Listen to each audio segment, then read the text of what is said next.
Okay, this talk is how to raise IQ. This is part 2, just a couple more suggestions. And some of these slides are new. Some of them you might have seen before in other lectures I've given. I like this painting. It's called Sadak in Search of the Waters of Forgetting by John Martin, 1812. And basically, he's got to climb all the way to the top of this mountain. And that's a lot like what education is like. You're just climbing and climbing. It's pretty difficult. A lot of times you're knocked back down a step. You got to go up 2 steps, knock back down a step. That's a common situation. And this quest-like mentality is very helpful for getting education. That's why running long distance cross country is good for cognitive performance. The same type of mentality. I got to keep going, pushing myself, pushes you through academics, especially when you're just getting started. All right, here's some tricks that really make a big difference academically. This right here is called outline format condensed notes. This is what I use for my diagnostic radiology residency written boards examination. The entire book, is already written. It was the Donart book. It comes written in an outline format. I don't know if I got one around me, but basically that way all the information is organized. The back of the book is indexed, and then I would add in little post-it notes, highlight notes. I'd cross-reference the pages to journals and other books. I'd write my own notes in there. I had a whole bunch of mnemonics, hundreds of them. I got a perfect score, 99%. I was a 4.5 hour test. I done like an hour and 10 minutes of perfect score. So trust me, illustrate. These are outline format condensed notes, highly valuable. I used to have 3 copies of that book, actually. I had 1 copy that I would use in conference with the other residents at the hospital. I had another copy that I really studied from, this copy right here, that I kept at home. And then I had a 3rd copy that I just put all my mnemonics in, because I had like over 600. I had tons of mnemonics to memorize, the manifestations of different diseases, for example. This one right here came later. This was with my neuroradiology fellowship boards, and this is called Illustrated Condensed Notes. I wanted all the anatomy, all the common diseases put into one location. So what I did was I took out a book that I really didn't use too much, and then I just taped all these pictures into it. And then I had tabbed indices so I could always find everything very quickly. You got to be able to find stuff quick. And then all this stuff here is the additional handwritten notes I would make on it. And I just crushed neuroradiology fellowship boards as well. And that was the illustrated condensed notes, was super helpful.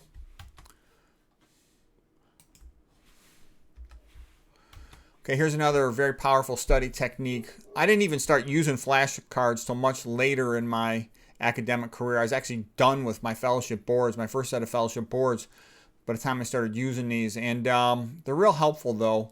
And I interviewed some doctors who had graduated first in their class, and quite often this was a common study technique. And so in addition to using flashcards, this is a version of flashcards whereby this is called a spaced interval repetition system. There's 1, 2, 3, 4 boxes here. So this is the initial box. All the flashcards go in there. And then one looks at the flashcard, and if one immediately recognizes it, it goes to the next box and advances all the way to the 4th box, the completion box. And it's in the bathroom, so every time you go in the bathroom, which is numerous times per day, you're going to at least do a couple flashcards. If the flashcard is difficult, you don't immediately recognize it, then it stays in the 1st box. And the point of it is that stuff that's easy will very quickly get to completion box. Stuff that's difficult, you're going to have to go through it multiple times before you immediately recognize it. So this is good. It gets you to spend more time with the more difficult material, because a lot of students, they just look at their highlighted notes and they never really sort of challenge themselves. I would typically have a question on one side of the flashcard and then the answer on the back side of the flashcard, and that way you're forced to challenge yourself to know it. And you spend more time with the difficult stuff. Okay, here's a graph of what academics is like. A person starts out, I think I'd like to be a doctor and help people. Okay, and you got this vision of the future and maybe a role model or something else to inspire you in the beginning. And it's a lot of fun. Everything you do in the beginning, shadowing with an experienced doctor, watching a medical soap opera on TV, it seems exciting and fun and promising. Then you get to the long grind through college and grad school, like med school or something. It's like a memorization marathon. And it can be quite tedious, but you have to push through it if that's what you want to do. Then you start getting into the real world, more like residency fellowship And it's becoming more and more interesting. A lot of new stuff, hands-on application, real-world situations, and you get some rapid, worthwhile improvement there. Then by this time, you're now an attending physician, and things are starting to level off, and it's going to become a little bit more boring, okay? And then this is the typical path most people stay on. You kind of do the same old grind. That's what pays the bills. That's what everyone wants you to do. That's what everyone expects you to do. But my recommendation here is if you want to have more fun and make your life more intellectually interesting, you got to keep on trying to learn new stuff. And this is going to mean reading in other related fields, but different fields than your own, pursuing the hot topics, the controversial topics, but it's a little bit dangerous to do that. You get promoted for doing predictable research, predictable clinical work. If you do anything new and innovative, that could very quickly get you into trouble, get you fired. You might make less money. And if you find something, a discovery, and it contradicts, what somebody currently is making money off that has power over your organization, over you, you could very quickly get fired. So it's weird, but, in the world of sports, everybody loves a great performer. They get money and attention, and everybody's real happy with them. It's not like that in academics. If you become great at academics, a lot of people are jealous of you. A lot of people are resentful of you. A lot of people hate your guts and will try to get you fired and get you in trouble. It's weird, but academics is all screwed up. Academics is very narrow-minded, conformist. Lots of the people that are in the high prestigious positions are actually phony idiots. And so I tell you all this because it's a weird world to navigate.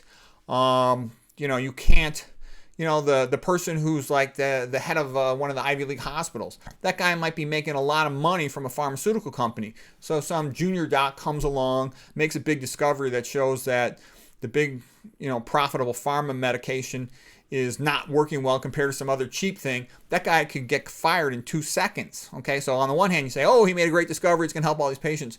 You know what? He just lost the Ivy League university big money. He's fired. Get him out of there. So it's kind of weird, but that's what academics is like. It is not like sports. Sports is much more noble. Sports is much more meritocracy.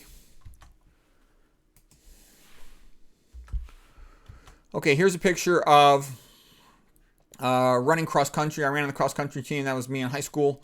And, we went downstate, and it was a lot of fun. And all these guys are the best students in the school.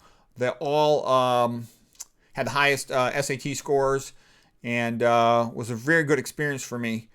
By being around a bunch of these guys, this guy right here is an academic genius, and I used to hang around with him, and I learned a lot from him. Okay, here is a picture of a famous legend about Aristotle.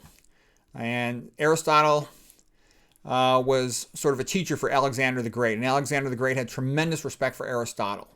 Well, Alexander's men had complained to Aristotle that his girlfriend was causing trouble. She was a bad influence on Alexander. So Aristotle told Alexander the Great here to break up with her. The girl, her name is Phyllis, she found out and she decided to avenge herself.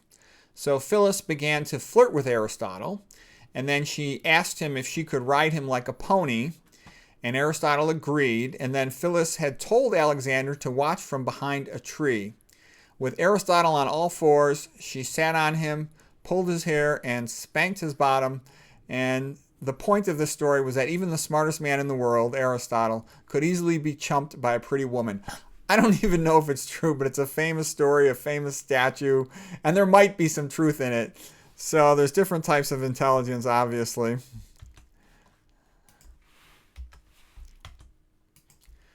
Okay, things to avoid, very common problems. If you want to have maximum optimal cognitive performance, you don't want to be doing any sport with head trauma.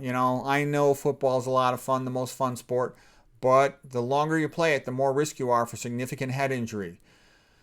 Boxing is obviously a bad idea. Tons of head trauma, okay? Soccer is the one that a lot of people think is a good sport. A lot of well-meaning mothers, a lot of female doctors allow their children to play soccer, which I think is quite stupid.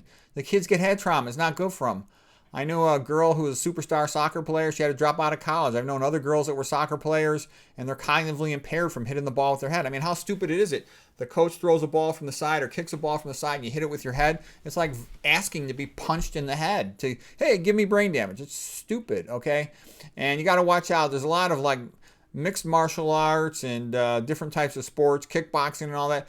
My advice, I know a lot of the guys. I'm friends with guys who are friends with guys who do this, and I like those guys. I like wrestlers. I like fighters. All that stuff I like. But I'm just saying is, pick one that doesn't have head trauma. Be my advice. I mean, do what you want. I can't control anybody. I can't even except myself. That's the only thing I can control. And so, what I'm saying is, if you're doing something where you're going to get punched in the head sometimes, you're going to get head trauma, and you need your brain every day the rest of your life, and you want your brain to last a long time. It's a long ultra marathon to keep it going into your 50s, 60s, 70s, and 80s. So avoid head trauma, okay? Avoid air pollution. You know, if a bus or a truck goes by, especially, I'll hold my breath till it's out of the way. You know, don't hang around near factories that put out a lot of smoke, okay? I don't even like swimming because you inhale all the chlorine and the chlorine byproducts. So I don't swim in a chlorinated pool. If I had my own pool in my backyard, I could make the chlorine real low when I was in there. But that's not good. Any type of noise pollution is bad. You know, people who live near airports have lower IQs. You need quiet so you can focus on whatever you're doing. You want a quiet room to study in. For studying, I like zero music, but you know, when I was young, I used to listen to Baroque music like Bach, Arcangelo Corelli, Telemann, Handel, that sort of thing. It definitely should be a melody and instrumental, never with a beat or never with words. Cell phones, I hate cell phones. I think they make kids stupid. As soon as you give your kid a cell phone, you know, within 6 months, their IQ drops 10 points. All they want to do is, you know, chat with their friends. They become more cliquish with their friends. You know, it's not uncommon. I caught my kids sleeping with their cell phone near their head, and I had to take it away from them, you know, move it farther away from them. They can't control themselves. Kids don't have myelinated frontal lobes, and they're just very impulsive, and they, you know, have to get that cell phone next text message. And I told me, like, my son liked a girl. I'm like, don't you understand? If you answer her text message so fast, she knows you're kind of desperate and you're head over heels for her, that's not going to impress her. You know, it's much better to leave it in the other room and, you know, text her back in the afternoon. Let her know that you got other things to do. All right, no TV. You shouldn't even have a TV in your house. TV is dumbed down to the lowest common denominator. I haven't watched TV in over 40 years, except, you know, if I visited my dad after he'd had a stroke and we'd have to watch a little something. Stupid people, you become like the people you're with. So always be nice to stupid people, but you don't want to hang around with them or they'll kind of drag you into their stupidity and their bad habits. Avoid stupid jobs. Don't do something where you're exposed to toxic chemicals because that can cause brain damage. You know, if you have to be a painter for a summer because you're desperate for the money, do some type of painting where you can ventilate the area well. Don't be in a closed room without an open window or something or door and be painting and inhaling all that stuff. Cigarettes, alcohol, MJ, psych meds, they all lower IQ. You stay away from that stuff. Caffeine's a bad habit. A lot of people do it, but it does not improve intellectual or cognitive performance, especially in the long run. My advice is to avoid it. All those so-called nootropic stimulants, I think they're all BS. Stay away from them. I never took any stimulant. I never did all-nighters. I think that's all BS. Fast food, and I've known other people who have tutored kids, you know, successful kids and unsuccessful kids academically, and they'll tell you too, those stimulant drugs, they impair cognitive performance, which is what you'd expect. The brain's designed to work as it is, not with all these drugs on board. Fast food, processed food, all stay away from all this junk food, of course. Get your sleep. That all makes you smarter. Okay, just a couple of quotes from some geniuses. You know, if you want to try to become a genius, you got to study geniuses. And, you know, you can learn a lot from them. I wish I had known about all these things when I was younger. Like, look at Ben Franklin. He focused on business when he was young so that he was really rich by the time he's 38 and he can do whatever he wanted with the rest of his life. Rather than the typical person in the rat race, you know, they got to keep working to help pay their kids' education and because they don't have that much money. It's nice to have money because then you're free to do what you want. But it's not always easy to get the money. That's the trade-off. Sometimes to get the money, you have to do something which might be very, very boring. Some quotes here. D.K. Simonton, he's a guy who wrote a book and he studies geniuses. A genius is someone who transforms their field. Okay, so a smart person and a genius, not the same thing. A smart person might be somebody who is rose to prominence in their field and is good at doing the known thing. A genius is somebody who can take it to a new level and sort of change how things are done in some part of the field. Aristotle, all geniuses have a touch of madness, yes. If you excluded all the persons who had quirky personalities or something weird about them, you'd have zero geniuses. When you read about them, you'll read just quite often how almost bizarre they are. Great scientists, philosophers are all maniacs. What else but blind singleness of purpose could have kept them in the groove? Mania is as priceless as genius. Ian Fleming. And from what I've seen, that's true. In order to be great at something, you have to be obsessively focused on it and quite often sort of trade a huge part of your life for it. So if you don't have that manic obsession with it, you won't achieve. To learn a complex topic, a man must love it. Goethe. True genius is more than lofty intelligence and imagination. Love, love, love, that is the soul of genius. From Mozart. So yeah, Mozart was just immersed in music. Even in the worst times of his life, he was composing a tremendous amount of things. I thought the movie about Mozart's life, Amadeus, is great. That's kind of a good portrait of a genius right there. Okay, Bertrand Russell quote, something of a hermit's temper is an essential element in many forms of excellence, since it enables men to resist the lure of popularity, to pursue important work in spite of general indifference or hostility, and to arrive at opinions which are opposed to prevalent errors. So that's a big statement there. What he's basically saying is geniuses have to be a little bit antisocial. They have to say things that other people might find extremely offensive. And I'll just give you an example. When I was a young guy and I really wanted to be good at medicine and to really know what I was doing, I won the award, 333 students in my medical school class as the best student in pathology, the Otto Saphir Award. And I had studied the pathology textbook backwards and forwards and wanted to really know it. And I thought that, I was reading the Ivy League written textbook of pathology that I had really learned pathology. But now that I'm a much more experienced doctor, over 30 years later, I open up that same pathology book and my personal opinion of it now, I think it's a joke. I think it's a disgrace. I think the Harvard Medical School textbook of pathology is a disgrace. It is an insult. I think that book is an embarrassment. I think that book is something written for clowns. Okay, now how could I say such a thing? I'll tell you how I could say such a thing. You look at the atherosclerosis chapter, and there's nothing about all the persons who've made the biggest discoveries in atherosclerosis. There's nothing about Blankenthorne. There's nothing about Ornish. There's nothing about Kempner. There's nothing about, Sloop. I wasn't even planning on saying this. I just thought of this when I saw this Bertrand Russell quote. These are old slides that I found and I reorganized them. So what I'm trying to say is, that book's a disgrace. In the autoimmunity chapter, in the autoimmune disease chapter, there's nothing about leaky gut or about sodium.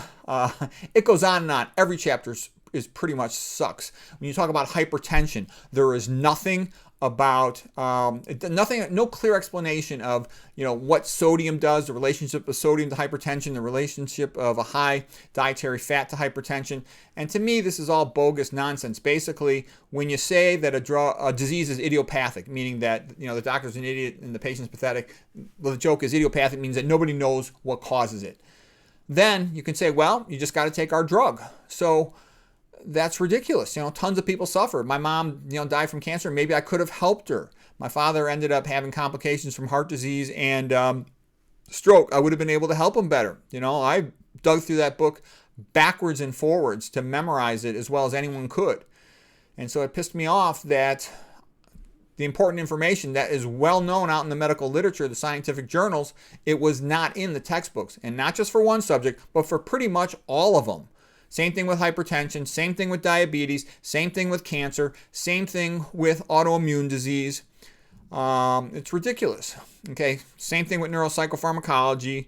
It goes on and on, one field after another. The book is wrong. It is not even mentioning the people who've made the relevant discoveries. It's an embarrassment. You see somebody from the 1800, all they knew was a phlebotomy. The head of internal medicine at an Ivy League school in 1800, doing a phlebotomy was a big thing that person knew. Whoop-de-doo. It's only good for a few things. And what I'm trying to say is a modern head of internal medicine in some famous place, all they're going to know is to prescribe a pill, but you can't cure a dietary disease with a pill, okay? So you have to learn something about diet. You can't cure a toxicology disease with a pill, so you have to know something about toxicology. And quite often, they don't know much. So anyways, you're going to go through all this effort, give up your life to train to be a doctor. You ought to learn the correct stuff. And for them to not put it in the books, and I wonder if they don't know it. They might just be that they're ignorant, but I wonder. Anyways, innovators and creative geniuses. So you can see how saying that could piss people off, okay? What I basically said is they're prestigious authors who wrote that world-famous textbook of pathology. They're either ignoramuses or they're liars, and I think they suck. And I would debate them anytime, anywhere, with no preparation. And I would crush them because they're complete ignoramuses or they're liars. Either way, they shouldn't be making a textbook like that. Okay, innovators and creative geniuses cannot be reared in schools. They are precisely the men who defy what the school has taught them. That's exactly correct. That's what I mean by in academics, top-line performance. When you get beyond that academic stuff, A+ grade, and you get into the, are the basic premises of this field correct? People get very pissed off because quite often they're not. Universities are hostile. So that last quote was Ludwig von Mises. This quote is Ralph Waldo Emerson. Universities are hostile to geniuses who, seeing and using ways of their own, discredit the routine. Okay? It's kind of like the Schopenhauer quote, truth is first ridiculed, then it is opposed, and then it is accepted as self-evident. Okay, regular people should protect, and I'm going to say this, regular people should protect the geniuses who tell them the truth, because otherwise you're going to be stuck with Ivy League scumbag lowlifes who look at the pediatric psychiatrists at Harvard and some of these other Ivy League schools. Over-prescribing all these neuropsychopharmaceuticals to these little kids, attention deficit, so-called, mania in kids. And these kids end up having relatively poor long-term outcomes. It's like they're poisoning these kids. It's ridiculous. And notice, no one does anything about it. So that's why when somebody tells me, modern medicine is so technologically sophisticated and intelligent, I say bullshit, okay? In my opinion, once you've taken out the concept of a God-based worldview that values the individual, who believes that individual is partly divine, created in the image of God, therefore part animal, part divine, and you just say they're just a talking primate, Darwinistic atheism, you have a situation where that hospital, those Ivy League hospitals have no obligation to that patient other than to make money off them. If the person's just a talking primate, a talking monkey, are they obligated to tell them the truth? Are they obligated to provide them the best care? No, they're simply obligated to provide the standard of care, which is not the same thing as the best care, even though people think it is. Okay, genius can only breathe freely in an atmosphere of freedom. It's John Stuart Mill from On Liberty. Okay, here's an Albert Einstein quote. Most people say it is intellect which makes a great scientist. They are wrong. It is character. I am not especially clever, but I am very, very, very curious. The grand aim of science is to cover the greatest number of facts with the smallest number of theories. Yeah, Albert Einstein, he didn't have $1 billion and a team of PhDs. He just sat around thinking. And he was curious about some questions, and he kept digging deeper and trying to understand them. Isaac Newton did the same thing. Okay, that's a common thing, that really great transformative discoveries come from someone who is really smart, but not so much super high IQ, but pursued the question for a long time until they figured it out. Okay, here's just a silly conversation I had with my father. I was in 8th grade. I said to my dad, I've been having ideas lately that seem interesting, stuff that other kids don't think about. I said, I might be a genius. My dad says, well, what type? Are you a math genius? Me, no. And then he says, science, engineering, architecture, genius, musical, artistic genius. I said, no. Dad goes, well, I think I know what type of genius you are. I said, really? What? What type? He said, you're a bullshit genius. So, anyways. Okay, so here was my father. Here's my dad's brother. He was a physicist. Here's my dad's other brother. He's a physician also, like my father. And they would come over and they would argue about books. This guy, by the way, probably the smartest of them, except not for his diet. He used to drink a lot of whole milk and he died of a myocardial infarction at 51 years of age. But anyways, they would argue about books, and the arguments about books quite often be kind of nasty. And I didn't like the way he would insult my father and insult me too. And that was a great motivator for me to read, especially before a holiday when I knew he was coming over. So I would go to the bookstore with my dad. My dad would buy like 10 books at a time. I'd buy 5 books at a time. I'd read those books and try to discuss them with my father. He was working a lot, so I didn't always see him as much as I wanted to. But his role model as a man who reads a lot, works his tail off every day, reads books and can debate and argue about books, that was very good for me. And also I was in really good physical shape because I was a wrestler. Here I am, a sophomore in high school, and wrestling really kept me in good shape, kept me out of trouble too, because a lot of kids would go to parties and drink alcohol and stuff like that, but I was always wrestling and training for wrestling, so that kept me away from that kind of stuff. All right, here's a picture when I was in college. This is probably like my freshman, sophomore year of college. I came home for a little while in the summertime. This is my bedroom when I was growing up. I would read, these are some National Geographic magazines or whatever, but I'd read most of these books that are on the shelf and all this stuff. And that was pretty much my life. Wrestling and, studying, reading all the books and stuff. All right, and then here's freshman year at Stanford, and man, I was so lonely. It was the worst. I was in love with my old high school hometown honey girlfriend, but she was now far, far, far away. All my friends far, far away. I didn't know a single person, and I hated being so lonely. It was the loneliest I was ever in my life. It was brutal loneliness. And Stanford's not like a real friendly place. It's not like you get to talk to too many people. You're in a big classroom with hundreds of kids. You don't know any of them. And then I was on a wrestling team, and the coach, he invested scholarship money in me, so he wanted performance out of me. And I did okay, but I had some repeat injuries, which later on I did much better. But I initially had a bunch of injuries, and I was disappointed in that. So anyways, all I can say is that phase of being all alone, sink or swim, burn the boats, was a big motivator to study and learn. And so I didn't like it, but I've read a lot of people go through a difficult phase like that when they're young. And, coming through that and studying through that helps them later. Okay, so here is, the coaches. This was like the best thing about going to Stanford for me. There's Mark Schultz winning the NCAA AA finals against Ed Bannock from Iowa. There's Dave Schultz's brother. He also was NCAA champ. And I saw these guys, he was kind of fat, weak, and slow, not much of an athlete in terms of general ability, but his intellectual approach to wrestling, improving every little thing, I basically took that idea and applied it to academics, improved every little thing I could in academics because I was way behind, wanted to catch up academically. Mark Schultz had very poor VO2 max oxygen capacity, but he was very good at defense from having wrestled his world champion brother. So he could pretty much prevent anybody from scoring, and then when he needed to, he could score. This is like one of the greatest wrestling matches of all time. They both, were in the Foxcatcher movie, the whole story of Foxcatcher and everything. Here's Dave Schultz winning the Olympics. And I call his method of incrementalism. Improve every possible little thing that you can improve. And every single day, focus on improvement. And you'd be amazed at how much you improve over the course of months and years. This is another All-American NCAA champ, one of my training partners, and so I was used to being around world champions, All-Americans, national champions, so I was a good wrestler, but not as good as these guys. And that, me also being pissed off because I used to be that good of a wrestler, I had the Alfred Adler inferiority principle, wanting to overcompensate, because I was frustrated with my athletic ability not being what it was anymore, so that motivated me in academics, and that was a good thing, a very good thing.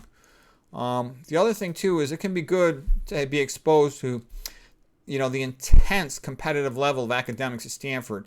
It's been said the average pre-med has an IQ of around 138 for pre-meds at Stanford, and that academic skills at least 99.5 percentile. The average Stanford SAT is, I think, 1410. It's going to be higher in the pre-meds than that. So to do well in that academic environment, you got to be performing at a 99.9% level, ballpark. So the key is to understand what is school. It's not just an IQ contest. It's a memorization contest. Once you understand it's a memorization contest, you need to get good at memorization. If you're good at memorization, you'll do well in school. And you should study all those memory contest techniques. Study those memory contest champions. They've got a lot of useful tricks. This is just, a book I had written, Straight A at Stanford on to Harvard. based on that experience and what came after it academically. This is a book I wrote after med school. The dean wrote the foreword for this book. The Medical Student's Guide to Top Board Scores. I had gotten 99% of my boards, first in my class, and et cetera, et cetera. And I wrote all about the study techniques in this book and, strategies for memorizing biochemical pathways in biochemistry and stuff like that. Here's another book I wrote. I did 2 fellowships kind of in 1 year. I was going to consider being a neurointerventionalist, and I wrote the textbook for Amherst. That's an Elsevier company.